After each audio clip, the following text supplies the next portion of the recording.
Shalom, Akim. My name is Y'all. I want to give all praise and glory to Yahweh, Ba'asham, Yahushai. Double honors to our elders and apostles who rule Great Millstone well. And shalom to all you Akim pushing this truth with sincerity that are of the elect. Shalom. This is Proverbs 16, verse 5. Everyone that is proud in heart is an abomination to Yahweh. Though hand join in hand, he shall not be unpunished. By mercy and truth, iniquity is purged, and by the fear of Yahweh, men depart from evil. So I wanted to get this so that we could understand what part we have to play in this whole scheme of things. So I'm gonna go ahead and get the interlinear for that verse 6. I'm reading again. Proverbs 16, verse 6. By mercy and truth, iniquity is purged, and by the fear of Yahweh, men depart from evil. Okay? So by mercy and truth, iniquity is purged. Okay, let's get that by mercy.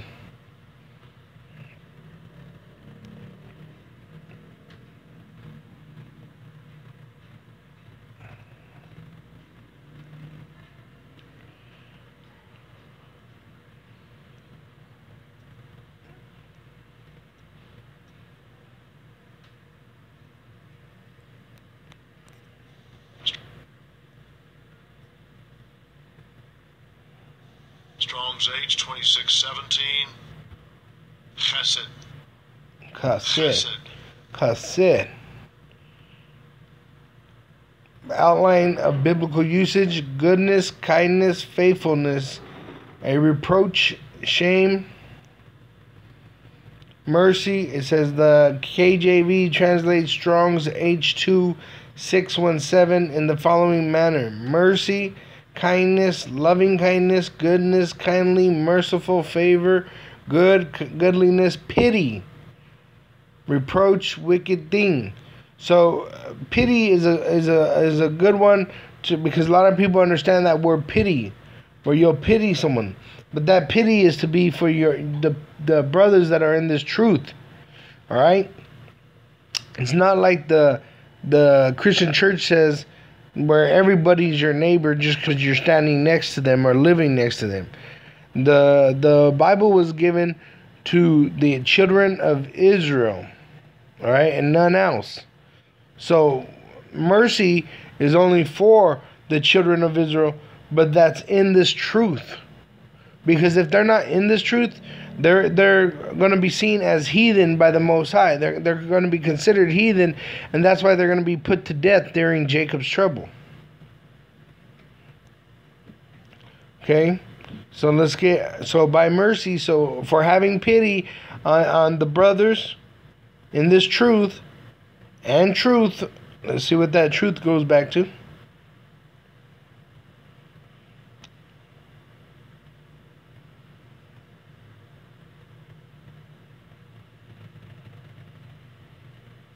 Strong's H571. Emeth. Amath. Emeth.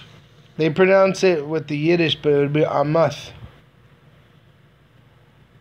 Outline of biblical usage: firmness, faithfulness, truth, sureness, reliability, stability, continuance, faithfulness, reliableness, truth as spoken, of testimony and judgment, of divine instruction, truth as a body of ethical or religious knowledge, true doctrine, and truly. So the KJV translates Strong's H571 in the following manner: truth, true, truly, right, faithfully, assured, assuredly, establishment, faithful, sure, verity, Shlakia, verity. Which one I wanted to point out was the A right here where it says sureness, reliability, stability, continuance, faithfulness, reliableness.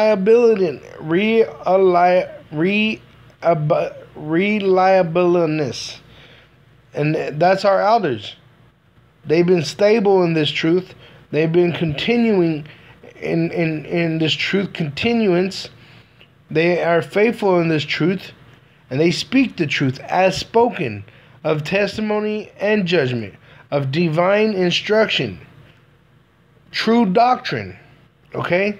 So, through pity on brothers in this truth, what is the truth? This truth is this doctrine that is being taught from our elders, starting with Elder Tahar down through Yahweh, Ba'asham, Yahushai.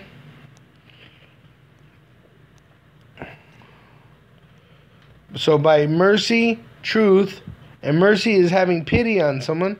Truth is this true doctrine that we have. Iniquity is purged. So let's see what iniquity is.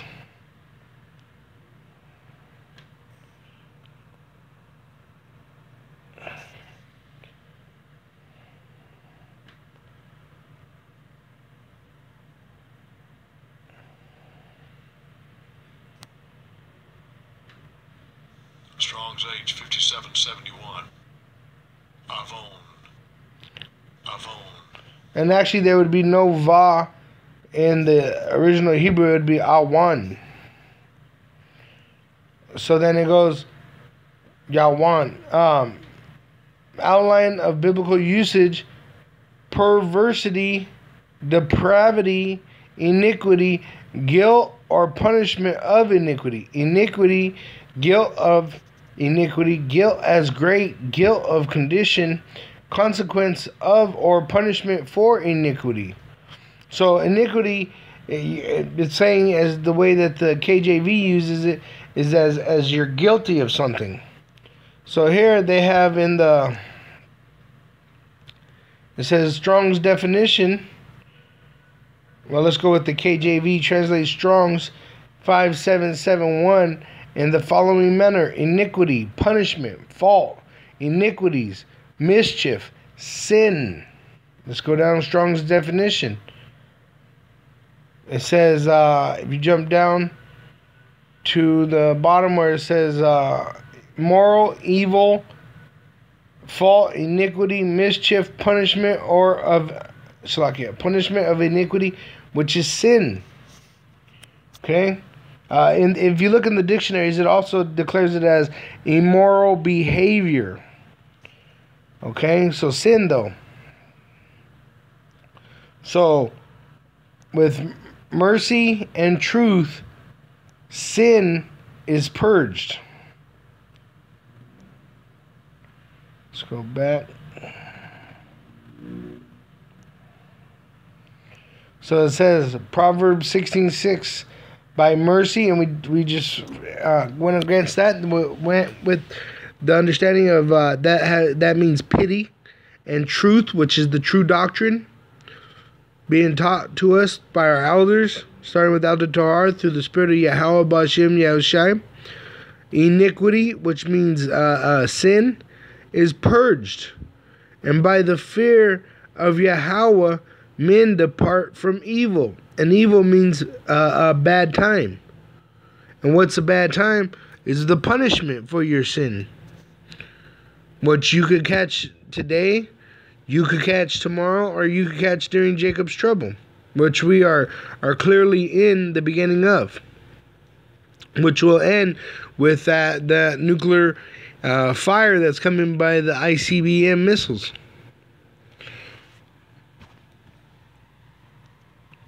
So I want to read that one more time for edification. This is Proverbs 16:5. Everyone that is proud in heart is an abomination to Yahweh. Though hand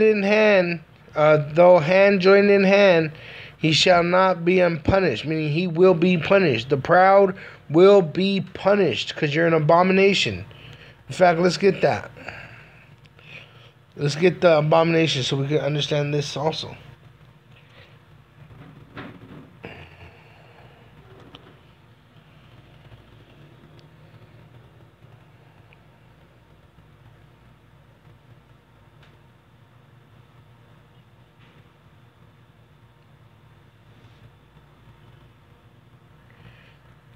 Okay, here it is. Proverbs 16:5. Everyone that is proud in heart is an abomination to Yahweh. Though hand join in hand, he shall not be unpunished. So everyone that is proud, outline of biblical usage. Let me get the word.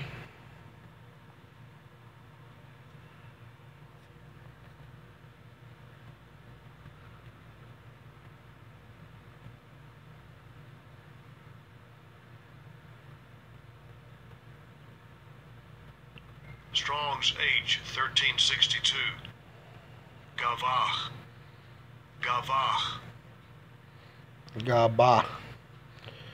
It says outline of biblical usage: high, proud, high, lofty, tall, exalted in station, haughty, proud, high, proud. Okay, so it's just meaning that you think you're of some kind of stature when you're really nothing. When you think it's all you, and when it's actually the Most High that lifted you up. But a lot of times the Lord, He lifts the people up to destroy them, to give them that vain glory, and then He destroys them like He's gonna do America. America is proud, but it's vain. It's nothing. It doesn't. It's worthless. Okay, now let's get the proud in heart, which we understand the heart is the mind. Let's get an abomination. It says here.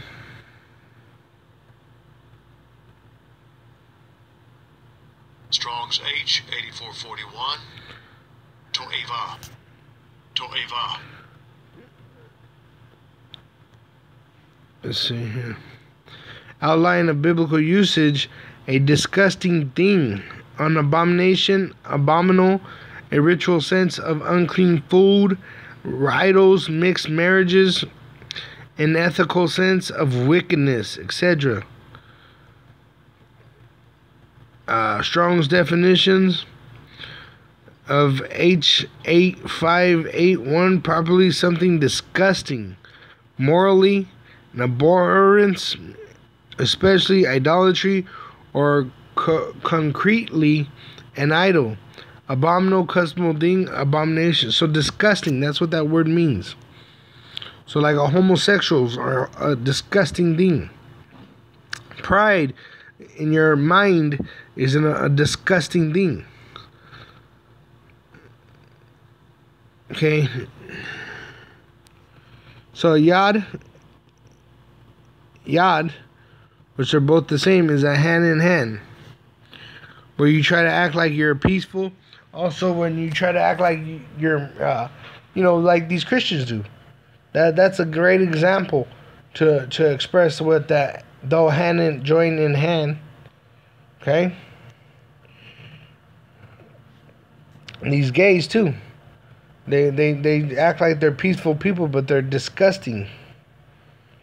They try to act like they're beautiful, but they're disgusting to the Most High. So is pride. That's why the battle is to keep yourself humble and faithful in this truth. So I wanted to get this word here. Strong's H 5352. Nakah. Nakah. It says an outline of biblical usage: to be empty, be clear, be pure, be free, be innocent, be desolate, be cut off. To be empty, be clean, to be pure, to be cleaned out, to be purged out, to be cleaned out, like you would do cancer. How do you get rid of cancer or gangrene? You cut it out. You don't leave a bit in there. If you leave any bit, it's going to spread. A little leaven leavens the whole loaf. So the Most High is gonna purge it all out. He ain't going to leave one bit. That's why not one of Esau's descendants will remain, because it has to be cut off. So let's go back and get that verse again as a whole. This is Proverbs 16:5. Everyone that is proud in heart, in your mind, is an abomination to the Lord, which is Yahweh. And we'll get that real quick. I want to get that for just edification there.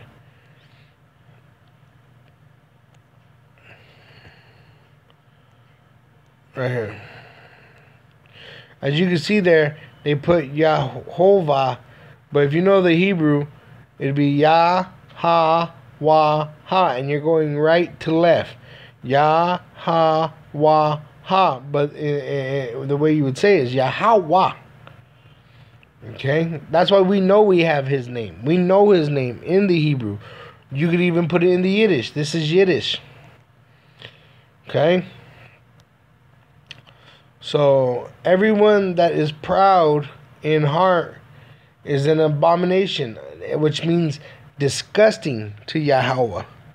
Though hand joint in hand, where you try to act like you're real humble and peaceful and something real beautiful, he shall not be unpunished, meaning you will be punished. You must be punished. Now, the next verse tells you how to get rid of the sin. By mercy and truth, by having pity on others that are in this truth, because that humbles you. When you think you're proud and you think you got it all together, or you think you're keeping the laws to 100%, and then you're judging another man on the laws, well, no man can keep the laws. Only Yahushua was able to keep the laws. The only way we are saved is through Yahushua, and that's because Yahweh has chosen the elect. He chose anyone that he's going to deliver. He chose them. It ain't nothing that they've done, good or bad. It was because he chose them. But verse 6, by mercy, so having pity on the men of this truth, and truth, which is the true doctrine, which we're being taught, from Alda Tohar down in the name of Yahweh, Ba'asham Yahushai, iniquity means sin, is purged. And purged is just to remove, to cut out, okay, to leave none there. And by the fear of Yahweh, men depart from evil. Meaning you remove yourself from the equation of a bad time. Because if you're proud, the Most High has already declared you have to be punished. You have to be punished for pride. You have to be punished for it. Because it's an abominable thing. Just like homosexual is an abominable thing. Just like eating swine is an abominable thing. Just like having sex with a married woman is an abominable thing. It's wickedness. So, I just wanted to go through these two scripts and hopefully it was edifying to the men of the elect. And may I say shalom to you, brothers, and may you endure until the end. Shalom.